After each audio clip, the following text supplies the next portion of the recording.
The Exorcism of Ira. Bago ko po simulan ang aking kwento, pinabati ko po ang lahat ng bumubuo ng kwentong takip silim. Tunay pong napakahuhusay ninyong lahat. Itago nyo na lamang po ako sa pangalang Jao. Dati po akong praile sa isang kilalang Catholic order dito sa Manila. 12 taon ng buhay ko ay nakalaan sa simbahan bago ako magdesisyon na iwanan na ang pagpapari para tuparin ang pangarap kong gumawa ng mga obra. Mahilig po ako sa sining. Ako po ay 100% na naniniwala sa mga demonyo at papatunayan ito ng naging karanasan ng aking pamilya sa probinsya. Lahat po ito ay detalyadong kinuwento sa akin ng aking kapatid, tatay at tiyuhin habang kami ay nagiinuman nitong nakaraang Pasko. Kung mapapansin niyo po, wala po kayong makikitang mga records of exorcism sa YouTube or other social media. Napaka-discreet po ng simbahang Katolika pagdating sa ganitong mga kaso. Nangyari po ang karanasan ng aking pamilya noong 2010 nang biglaang umuwi ang aking tita Ira sa bahay ng aking lola dito sa Albay. Unang linggo ito sa buwan ng Oktubre 2010. Nagtataka bigla ang aking lola dahil ang aming tita ay biglang nanggagamot sa araw mismo ng kanyang pag-uwi. Umaga nang pinatawag ng tita ko ang lahat ng mga bata sa aming compound dahil gagamutin niya raw ang kanilang mga sakit. Pero tinatawanan lamang siya ng mga bata dahil para itong baliw na nag-oorasyon. Sa kalagitnaan ng kanyang pag-oorasyon, bigla po siyang nagsisisigaw. Pinapatanggal niya sa isa kong pinsan ang suot niyang medalyon dahil napapaso raw siya. Dahil lumaki kami sa relihiyosong pamilya, madalas kami ay nagsusuot ng sagradong medalyon. At ng oras na yon, suot ng aking pinsan ang Saint Benedict Medal. Pilit niyang pinapahubad ang medalyon dahil hindi raw ito kailangan ng pinsan ko. Tinatawanan siya ng mga bata dahil para sa kanila ay umaarte lang siya. Hindi kinatuwa ng tiyuhin ko ang ginagawa ni Tita Ira. Pinagsabihan siya nitong napakaingay. Uuwi-uwi raw siya at saka manggagamot na parang baliw. Pinatitigil na siya ni Tito sa ginagawa niya. Lumipas ang ilang araw, nakikita ng aking lola na nagsasalita si Tita Ira na parang may ibinubulong ito sa hangin. Iniisip ng aking lola na baka may pinagdadaanan siyang mabigat na problema dahil bigla itong umuwi sa bahay. Pero, 2:30 ng madaling araw, naalimpungatan ng tatay ko. Nang dumilat siya ay una niyang nakita ang Biblia sa altar ng aming bahay. Nagtataka siya kung bakit nakabukas ang Biblia. Nilapitan niya ito at tiningnan. Nasa pahina ito ng Salmo 83. O God, do not remain silent. Do not turn a deaf ear. Do not stand aloof, O God. See how your enemies growl, how your foes rear their heads. With cunning they conspire against your people. They plot against those you cherish. Come, they say, let us destroy them as a nation, so that Israel's name is remembered no more." Ang pagkakasabi ng tatay ko, 3:00 ng madaling araw ng kanyang binabasa ang salmo. Kasabay nun ay nagsisigaw at nagwawala sa kwarto niya si Tita Ira. Pero sa halip na alamin ang nangyayari, inaway at pinagalitan siya ng tiyuhin at lola ko. Sa sumunod na araw, kinamusta sila ng tatay ko pero sinabihan siya ni lola na baka raw may problema sa pag-iisip si Tita Ira, kaya nagkakaganoon. Hindi naman naniwala ang aking tatay sa kadahilan ng wala sa history ng lahi namin ang may problema sa pag-iisip. Kaya nagdesisyon ang tatay ko na kupkupin pansamantala si Tita Ira para maiwasan ang pag-aaway nila ng aking tiyuhin. Sa unang linggo ng pagtuloy ni Tita sa amin, ang sabi ng tatay ko ay okay naman daw siya sa umaga. Nakakausap naman ng maayos at sumasagot naman ito ng matino. Pero ang ipinagtataka ng tatay, bakit daw si Tita Ira ay parating may kinakausap sa harap ng bintana tuwing 12:00 ng hating gabi. Nagtataka din daw siya kung bakit meron siyang naririnig na uwak na umiikot sa bahay namin. Tinanong pa niya ang kapatid ko na si Chano kung nadidinig din nito ang huni ng uwak. Pero wala raw naririnig ang aking kapatid. Parati pong huli matulog ang tatay ko dahil gumagawa pa siya ng lesson plan. Public school teacher po ang aking tatay. Ang sabi pa ng kapatid ko, napakalakas daw kumain ni Tita Ira. Nagtataka sila kung bakit yung isang kaldero ng bagong saing na bigas kulang pa sa kanya. Samantalang napakapayat ng aming tiyahin dahil mapili ito sa pagkain. Parang isang batalyon daw silang lahat kung kumain kapag nandyan si Tita Ira dahil nauubos nila ang isang kalderong kanin. Nung panahong naroon daw si Tita sa amin, bagsak daw ang panalangin namin sa bahay. Dahil daw sa hindi normal na nangyayari sa amin, kaya muling ibinalik ang pagdarasal sa hapagkainan. Pagkatapos magdasal ay saka tinawag si Tita para kumain at obserbahan. Sobra kaming natakot at doon na kami naghinala na merong hindi imbitado sa aming pamilya. Nung nilagyan na siya ni tatay ng ulam at kanin sa plato, yung pinakaunang subo ni Tita ay idinura niya mismo sa hapagkainan. Sabi niya ayaw daw niya noon dahil napapaso siya. Kahit anong pilit naming ipakain sa kanya ay hindi niya kayang isubo ang kanin na dinasalan. Simula noon, binantayan na siya ni tatay. Hindi natutulog si tatay hanggang sa hindi pa siya tulog. Ngunit isang gabi, nakita siya ng tatay ko na nakasuot ng gown at naka-makeup ng hating gabi. Tinanong siya ni tatay kung saan daw pupunta ngayong gabi na. Sumagot daw ang tiyahin na doon lang sa bakanteng lote sa likod bahay namin. Itinuro pa niya ang lugar. Sinabi pa daw ni Tita na naghihintay na sila. Ikakasal na nga ako. Tinanong siya ni tatay kung sinong sila ang tinutukoy niya. Sinabihan pa siya na hating gabi na.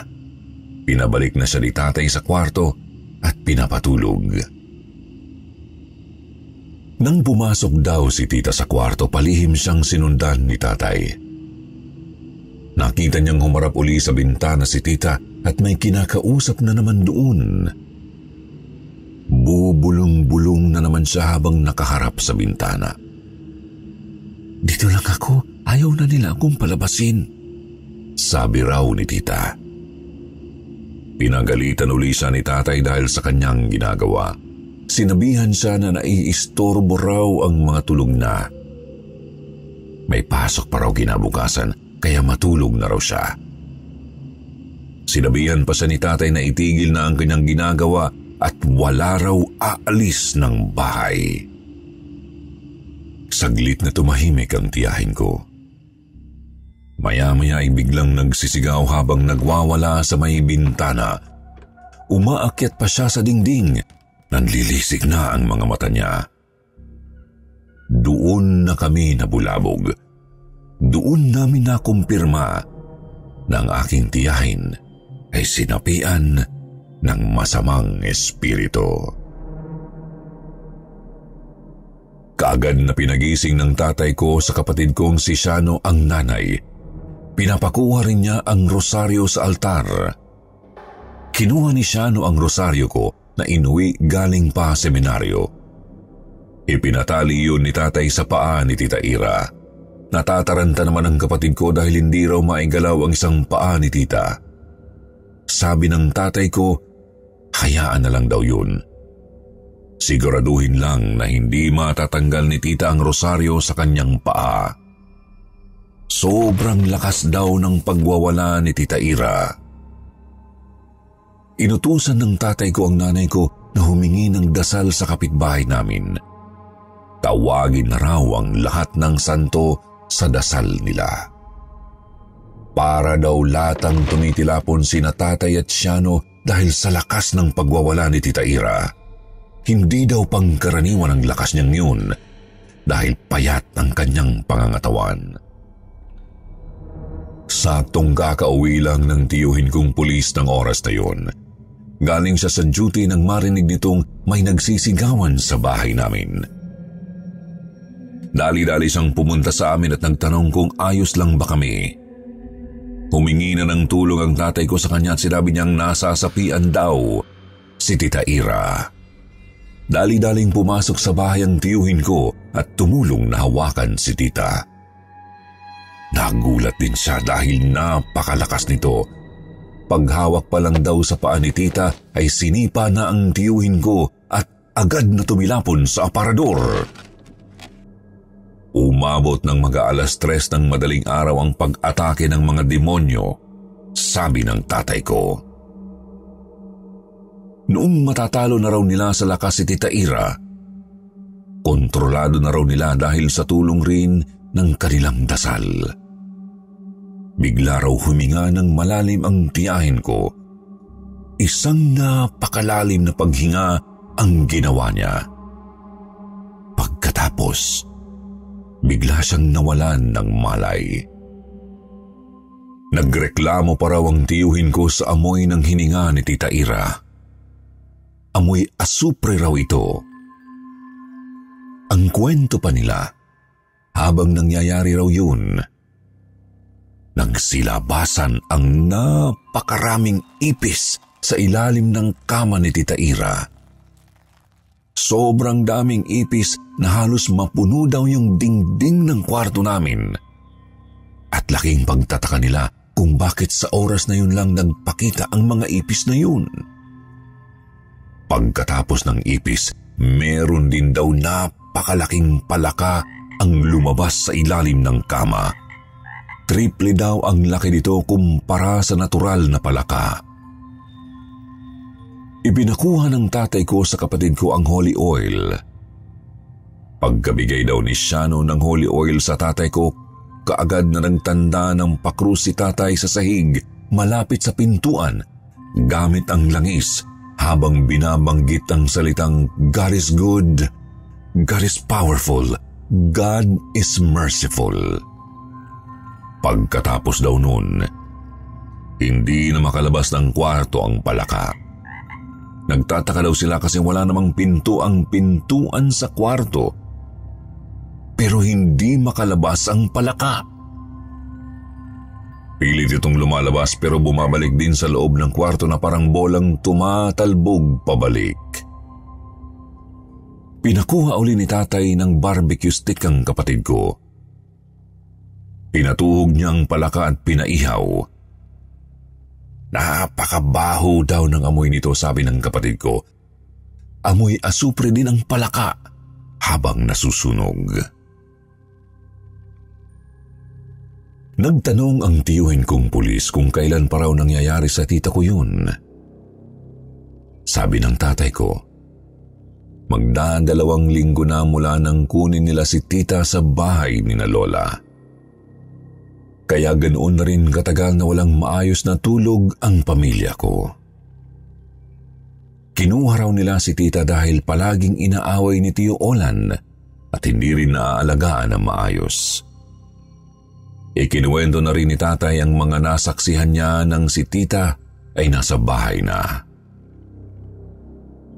Ang sabi ng tiyuhin kong pulis, dadalhin daw nila sa albularyo si Tita Ira dahil hindi na raw ito normal. Kinabukasan, pagkatapos magtanghalian, pinagayak na si Tita Ira para dalhin sa albularyo. Pumunta naman sa bahay ang lola namin para tingnan ang kalagayan ni Tita Ira at nagulat daw ito sa kanyang nadiskubri. Ang sabi ng lola ko sa tatay ko, nakita raw niya si Tita Ira na nasa lababo at mayroong hinuhugot sa gilagid. Nagulat daw siya dahil biglang may 5 pirasong pako na nalaglag mula sa bibig ni Tita Ira. Tinanong pa ni lola si tita kung bakit siya may pako sa bibig. Sino raw ba ang kaaway niya? Sumagot naman si Tita Ira na hindi raw niya alam. Basta raw palaging masakit ang gilagid niya. Hindi rin daw siya makatulog sa gabi dahil sa mga masasamang panaginip. Sinabihan pa ni lola si tita na bilisan sa paggayak dahil sasamahan daw siya sa albularyo. Pero nang paalis na po sila, ayaw nang umandar ng tricycle ng tito ko. Kahit na gumagana naman ang makina nito. Pinilit daw niyang paandarin ang tricycle nang biglang tumalsik ng napakalayo ang tambutso ng motor. Nung oras na yun, biglang sinapian ulit si Tita Ira habang nakasakay sa tricycle. Pilit daw nilang pinapakalma si Tita Ira pero napakalakas daw nito. Dinuduraan niya raw sila at binubughan ng hininga na amoy asupre habang tumatawa ng nakakakilabot.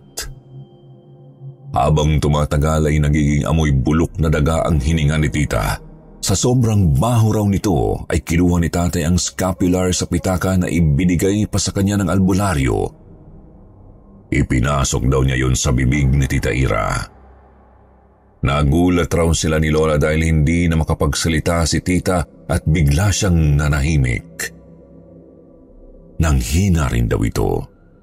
Pagkatapos noon gumana na ang tricycle at si Tita Ira daw ay parang piping naglalaway. Pero ang titig niya ay matalim na parang gusto silang patayin.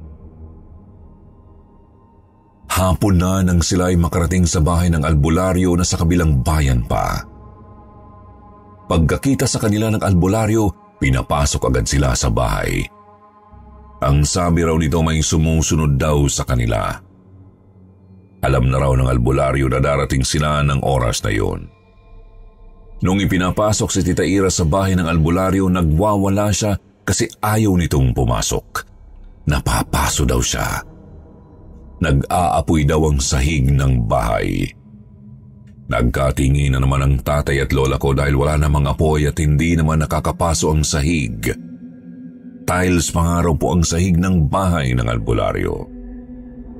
Sa loob daw po ng bahay ng albularyo ay puro mga rebulto ng mga santo at Panginoong Hesukristo. Dinasalan na raw po at inorasyonan ng albularyo si Tita Ira nang maipasok nila sa loob ng bahay. Pagkatapos daw po noon, may lumabas na isang langaw sa bibig ni Tita Ira. Nagulat ang tatay at lola ko sa kanilang nakita. Ang sabi ng albularyo, si Tita Ira raw ay may karelasyon na tibo na gusto niyang hiwalayan. Pero ayaw makipaghiwalay sa kanya ang tibo na yun. Dinala siya ng tibo sa isang grupo ng kulto at ginawang tahanan yung katawan niya ng iba't ibang ligaw na kaluluwa at masasamang espiritu. Kaya huwag raw magtaka sina lola at tatay kung bakit daw iba-iba ang ugali ay pinapakita ni tita. Yung kaluluwa raw ni tita ay wala na sa katawan niya. Dinala na kung saan-saang lugar ng mga espiritong sumapi sa kanya. Nag-utos ang albularyo na bilhan siya ng 100 kandila na kulay puti. Dadasalan daw niya si tita gabi-gabi para maibalik ang kanyang kaluluwa. Pinauwi na rin sila dahil delikado na raw silang maabutan ng gabi sa daan. Baka may sumabay pa sa inyo kung magpaabot kayo ng gabi sa daan. Pagdating nila sa bahay, pinagpahinga na nila si Tita Ira pagkatapos ng hapunan. Naalala ng tatay ko yung scapular na nakabalot sa tela. Nagtataka siya kung ano ang laman nito. Pagbukas niya raw ng tela, ang nakabalot ay lahat ng pangalan ng mga santo sa litanya. Doon niya naalala noong ipinasok yun sa bunganga ni Tita Ira. Hindi na siya makapagsalita. Kinabukasan mayroong hindi magandang nangyari kay tatay.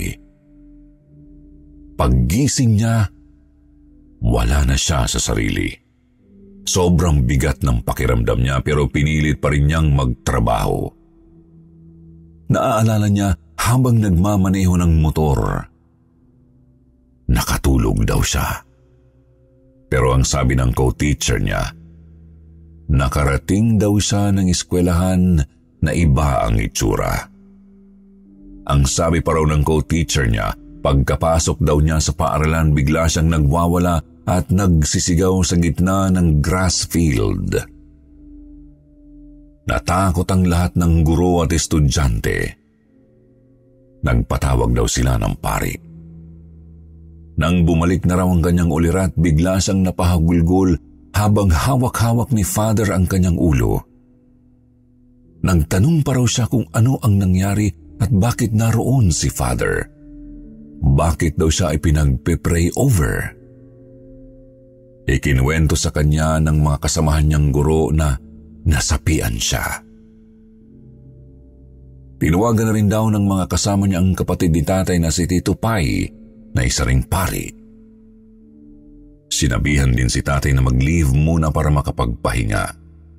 Naisip daw ni tatay na baka nalipat sa kanya ang ibang masamang espiritu na sumasapi kay Tita Ira dahil sa parati siyang exposed sa hininga ng tiyahin ko kapag ito'y sinasapian. Mabilis na umuwi ng bahay ang tatay at naabutan niyang nagkukumpulan ng mga kapitbahay sa tapat ng aming bahay.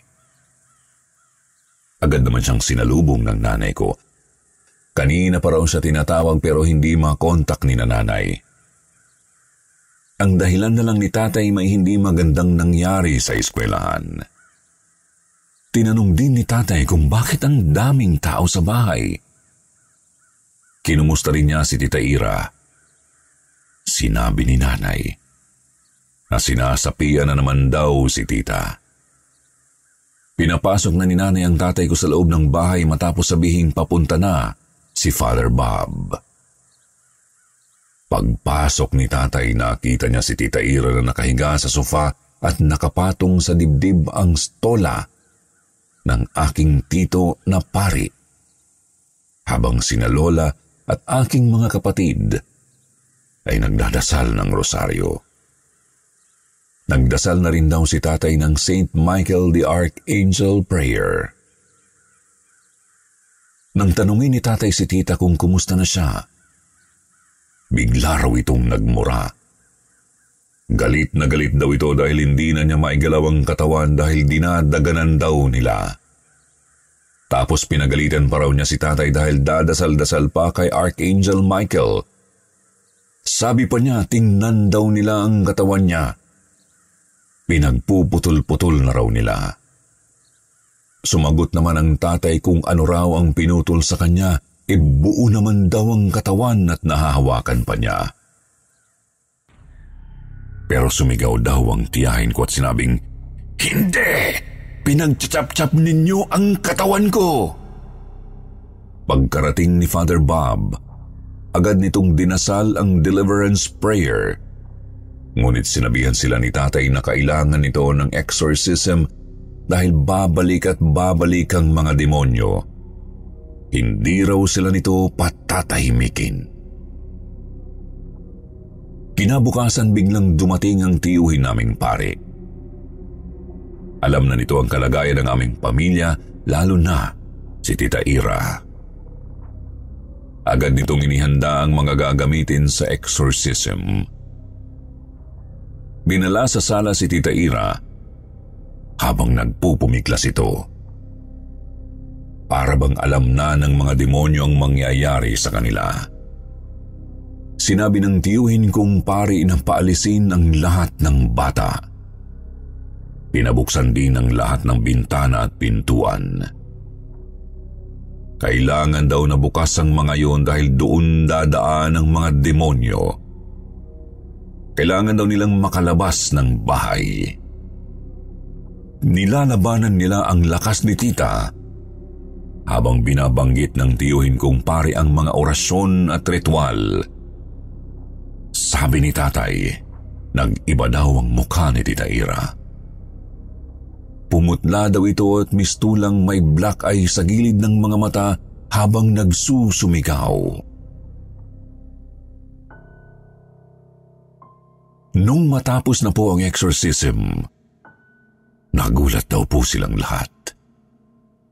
Meron daw lumabas na napakaitim na usok sa bunganga ni Tita Ira at dumaan ito mismo sa bintana. Dahil po sa pangyayaring ito, mas lalong pinagtibay namin ang aming pananampalataya sa Diyos. Dahil ang pagdadasal lamang sa totoong Diyos ang ating sandigan laban sa mga masasamang espiritu. Sa ngayon, nasa mabuting kalagayan na po ang aking Tita Ira. Meron na rin po siyang pamilya na naging tahimik na din ang buhay niya. Wala na rin po kaming naging balita sa dati niyang karelasyon na tomboy. Diyos na po ang bahala sa kanila. Dito na po tatapusin, Sir Jupiter, ang karanasan ng aking pamilya. Naniniwala ba kayo sa existence ng mga demonyo? Ano ang alam niyong mga kaya nilang gawin sa inyo? Marami pong salamat, Kwentong Takip Silim, at sa mga listeners. Parati po tayong magdadasal sa Diyos.